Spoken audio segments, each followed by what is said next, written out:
Have you ever noticed how people who grew up without social media seem to carry themselves with a different kind of confidence? There's something about them that feels almost foreign in today's world. They make eye contact during conversations. They don't reach for their phone when there's a moment of silence. They seem comfortable with boredom, comfortable with themselves. And their psychology reveals something fascinating about how growing up disconnected shaped who they became. People who came of age before social media experienced something that sounds almost mythical today. They lived through adolescence without documenting every moment, without comparing themselves to curated highlight reels, without the constant buzz of notifications demanding their attention. This created a psychological foundation that's rare now. A deep comfort with solitude and an ability to be present that younger generations struggle to understand. Their teenage years were spent figuring out who they were without an audience. No likes to validate their choices. No comments to influence their self-worth. No followers to impress. They had to develop their identity from the inside out, not from external validation. This forced them to become self-reliant in ways that shaped their entire approach to life.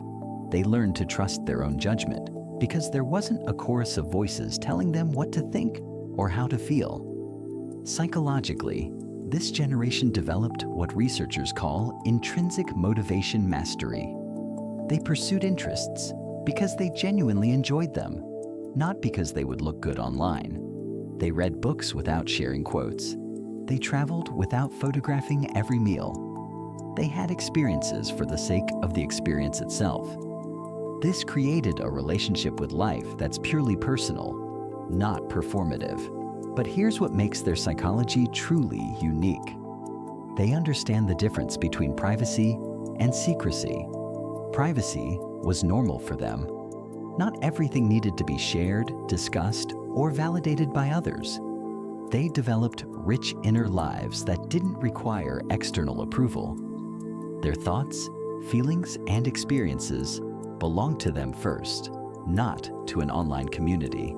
This shows up in how they handle conflict, make decisions, and form relationships today. They're more likely to work through problems without seeking advice from strangers online. They make choices based on their own values rather than trending opinions.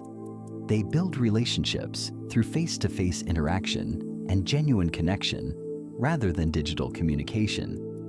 Maybe that's why conversations with people from this era feel different. They're not performing. They're not trying to create content from every interaction. They're just being human in the most authentic way possible.